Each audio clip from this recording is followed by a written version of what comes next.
And happy Monday, a live look at our Devil's Lake home of economy Skycam showing some of those clouds we've been detecting on our satellite imagery, but still seeing some sunshine making it down, casting some shadows there in the parking lot. So there are very thin clouds there in Devil's Lake and no concerns for us in the Devil's Lake Basin for this afternoon. I do expect the best chance of strong to severe storms mainly to be south of Devil's Lake. But look at this morning's low temperatures. It was refreshingly cool in quite a few spots, a lot of upper 40s in the cool spots, 44 in Bemidji this morning, 46 it got down to in Grand Forks, and 48 that low temperature this morning in Fargo. Warmest air down toward Alexandria, Fergus Falls there, 67 degrees this morning in Alexandria. But here's current temperatures. We are in the 80s for most everybody, and we're getting close to the 80s in areas like Grand Forks, Crookston, Thief River Falls in the middle 70s, lower 70s now for our friends in Halleck and in Roseau.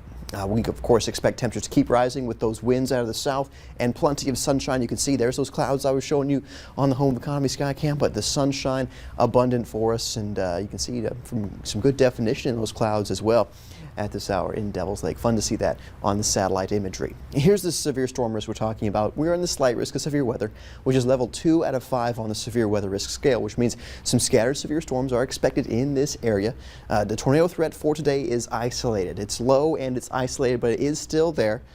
Gusts, winds, strong winds to even damaging winds with these systems as they really make their way through these storms as they come through, and hail up to 1 inch or greater in diameter. So notice those areas that are in yellow from Bemidji all the way through Thief River Falls, Grand Forks, Fargo down toward Aberdeen, up toward Jamestown, and even our friends in New Rockford also included in that slight risk. So we're watching this very carefully, and of course have that VNL weather app handy, and stay tuned for us with us all through the evening as we continue to update you on this potential for severe weather. Those winds are out of the southwest for most of us, around 10 to 20 miles per hour, so that's going to help to feed some of that warmer air in from the south and bring some humidity with it when it rolls on in here as well. So here's the hour by hour for the rest of this evening.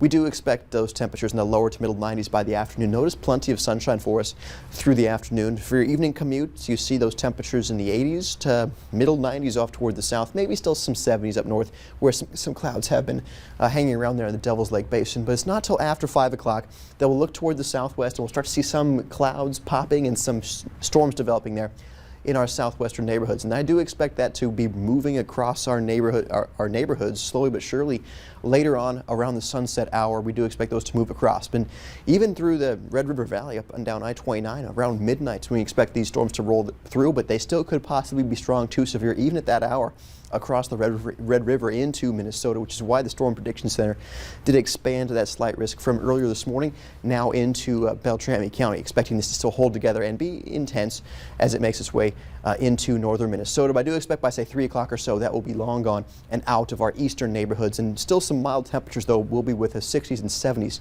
to start the day tomorrow morning.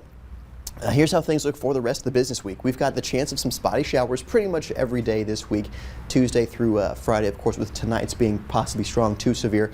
Look at those 90s. That's 20 degrees above average for this time of year. That 76 degrees is where we normally should be for early June. We do cool down a little bit for Friday, middle 80s, and we look to dry out at least to have some sunshine for the weekend. Looking at middle 80s for Saturday, Brian, upper 80s for Sunday, so still well above average, but the weekend at this point is looking dry.